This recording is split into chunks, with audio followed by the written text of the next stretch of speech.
नमस्कार दर्शकवृन्द, फरकधारको द ओपिनियनमा आज फेरि म उपस्थित भएको छु।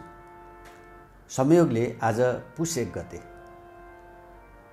2017 साल पुस 1 गते आजकै दिन तत्कालीन राजा महेन्द्रले जनताद्वारा निर्वाचित सरकारलाई अपदस्थ गरेर निरङ्कुश पञ्चायती व्यवस्थाको घोषणा गरेका थिए।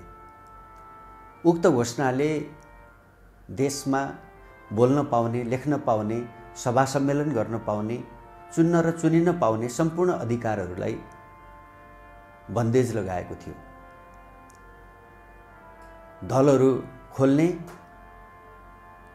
आफ्ना विचारहरू प्रस्तुत गर्ने कुनै अधिकारहरू थिएनन्। निरङ्कुश पञ्चायती व्यवस्थालाई हामीले 30 वर्ष भोग्यौँ। त्यो 30 वर्षको निरङ्कुश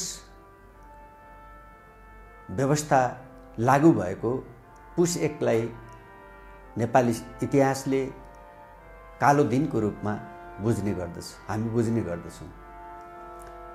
आज देशको मूल नेतृत्वमा रहनुभएको शीर्ष नेताहरूकै नेतृत्वमा 30 वर्ष पञ्चायत विरुद्ध सङ्घर्ष गरिएको थियो। 46 सालको आन्दोलन, 62-63 को राजनीतिक क्रान्ति, अर्थात् 2006 सालमा नेपालमा पार्टीहरू स्थापना भएदेखि निरन्तरको शान्तिपूर्ण सङ्घर्ष, सशस्त्र विद्रोह, विभिन्न सामाजिक सांस्कृतिक आन्दोलन, पेशागत आन्दोलन, विद्यार्थी युवा आन्दोलन, महिला आन्दोलन, यी सबैको आन्दोलनको परिणामले, किसानहरूको, मजदुरहरूको आन्दोलनका परिणामले 62-63 मा आइपुग्दा नेपालमा एउटा पुँजीवादी, जनवादी राजनीतिक क्रान्ति सम्पन्न भयो। र आज हामीले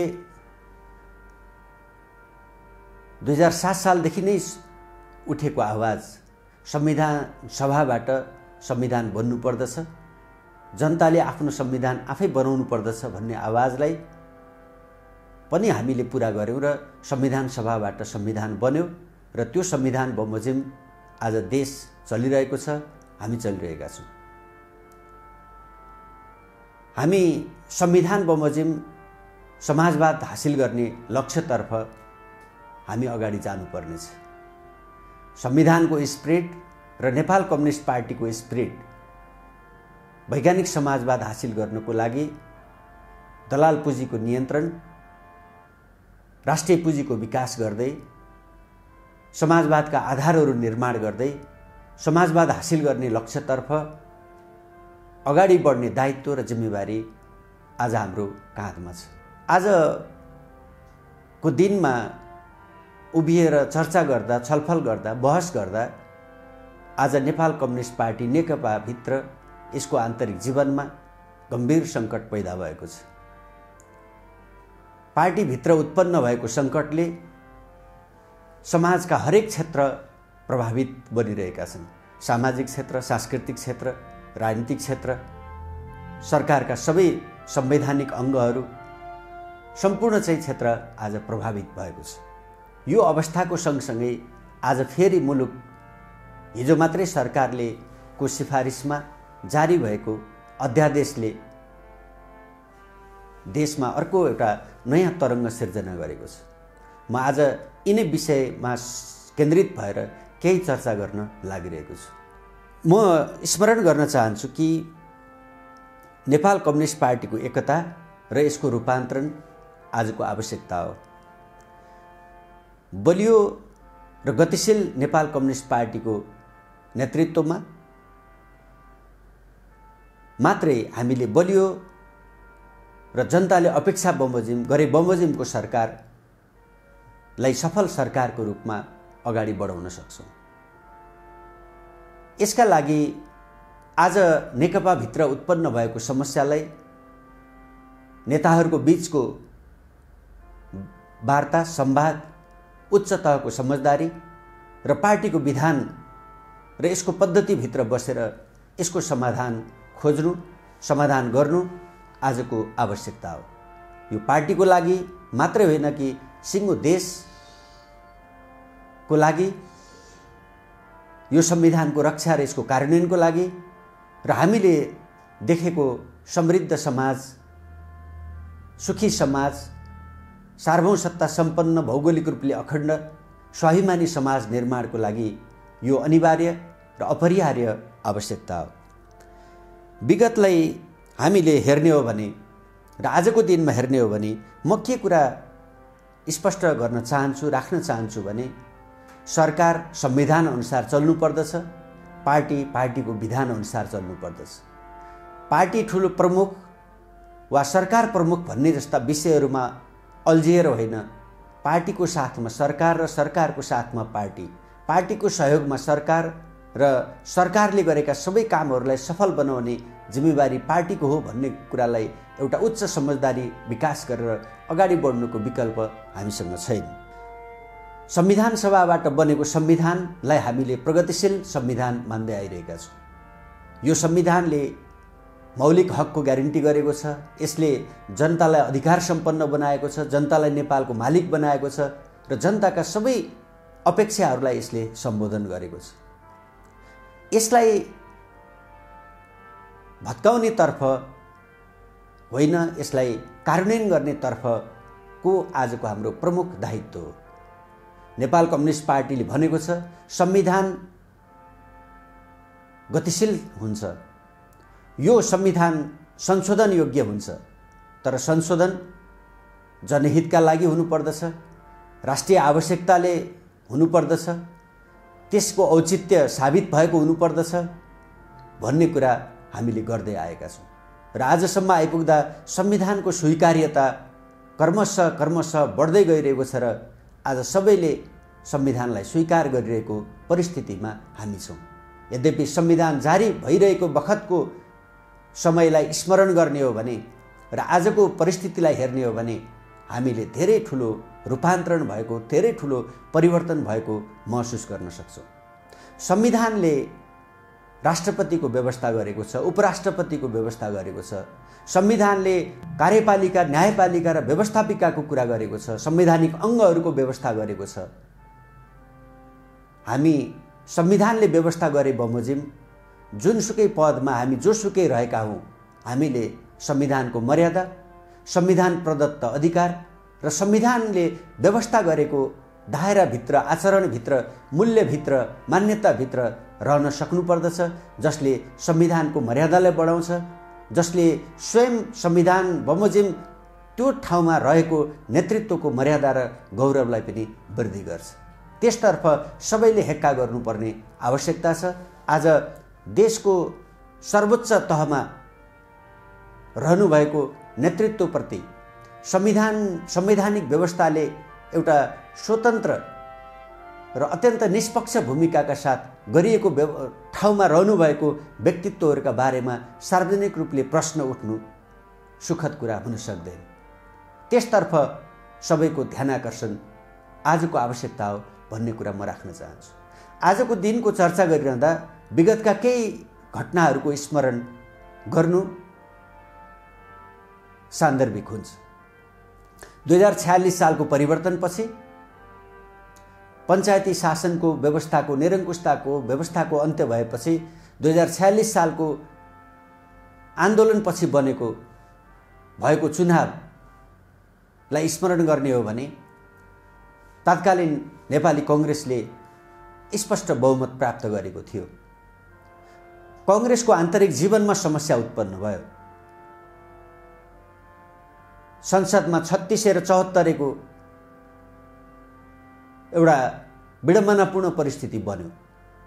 कांग्रेसभित्र उत्पन्न भएको, कांग्रेसको आन्तरिक जीवनमा उत्पन्न भएको समस्यालाई लोकतान्त्रिक ढङ्गले तत्कालीन कांग्रेसको विधानकोमा व्यवस्था भएको वैधानिक व्यवस्थाका ढङ्गले कांग्रेसले आफ्नो आन्तरिक जीवनलाई समाधान गर्न नसक्दाको परिणाम संसद विघटन, मध्यावधि चुनावतिर देश फस्यो र त्यसको परिणाम हामीले देख्न सक्छौं कि 48 सालदेखि संविधान सभाको 62-63 को क्रान्तिभन्दाको बीचको सम्पूर्ण अवधिभित्र देशले 5 वर्षको स्थिर सरकार प्राप्त गर्न सकेन। देश अस्थिरतामा, देश चाहिँ सरकार ढाल्ने र बनाउने खेलमा फस्यो। पार्टीभित्रको समस्यालाई संविधान र संविधान प्रदत्त अधिकारको नाममा त्यो अधिकारको दुरुपयोग गर्दाको परिणाम हामीले त्यो समयलाई स्मरण गर्यौं भने त्यसबाट आज प्रशस्त सिक्ने विषयहरू हामीसँग छन् भन्ने मलाई लाग्छ। र हामीले संविधान जारी भइसकेपछिको स्थितिलाई पनि हामीले हेर्न सक्छौं कि आन्दोलनका सहयात्री दलको बीचमा, आन्दोलनका सहयात्री राजनीतिक नेतृत्वका बीचमा एकले अर्कालाई विश्वास गर्न नसक्दा, एकले अर्कालाई चाहिँ विश्वास गरेर सँगै अगाडि बढ्न नसक्दा हामीले प्रधानमन्त्रीको व्यवस्था भएको संवैधानिक व्यवस्था भएको ठाउँमा हामीले मन्त्री परिषदको अध्यक्ष बनाउनु पर्ने, मन्त्री परिषदको अध्यक्ष बनाएर मन्त्री परिषदको अध्यक्षको नेतृत्वमा चुनाव गर्नुपर्ने परिस्थितिको निर्माण भयो।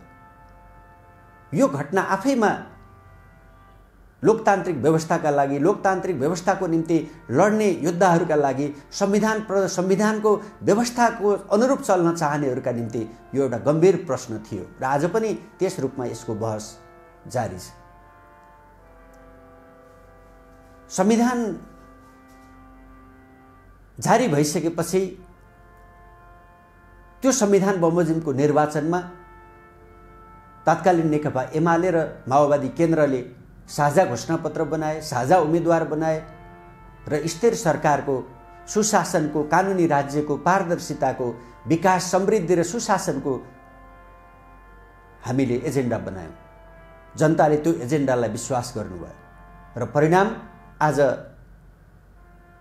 दुईटा पार्टी मिलेर नेपाल कम्युनिस्ट पार्टी नेकपा भएको छ। त्यो जनताले अनुमोदन गरेको एजेन्डा थियो र सँगसँगै स्थानीय तह, प्रदेश र संघीय सरकारमा समेत नेकपाको स्पष्ट मेजोरिटी छ। करिब 2/3 बहुमतको हामीले गौरव गर्दै आइरहेका छौँ।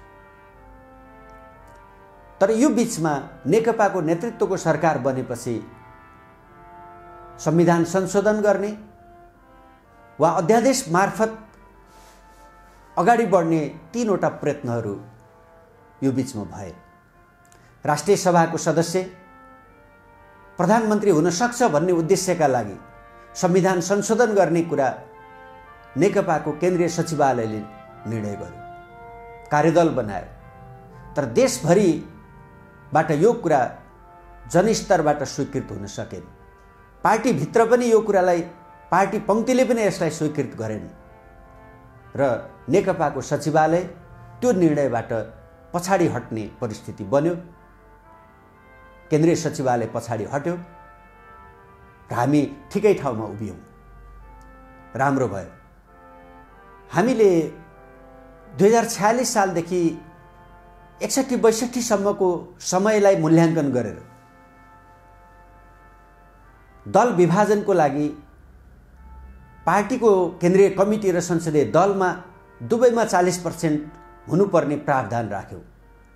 कुनै एउटामा 40% पुग्दा पटक पटक सरकार ढल्ने र ढाल्ने विगतको इतिहास, विगतको चाहिँ हाम्रो अनुभव, त्यसले पुर्याएको क्षतिलाई महसुस गरेर नै दलहरू, केन्द्रीय कमिटी र संसदीय दल दुवैमा 40% चाहिने प्रावधान संविधानमा उल्लेख गर्नको लागि सहमत भएको कुरा आज पनि हाम्रो स्मरणमा ताजै छ। तर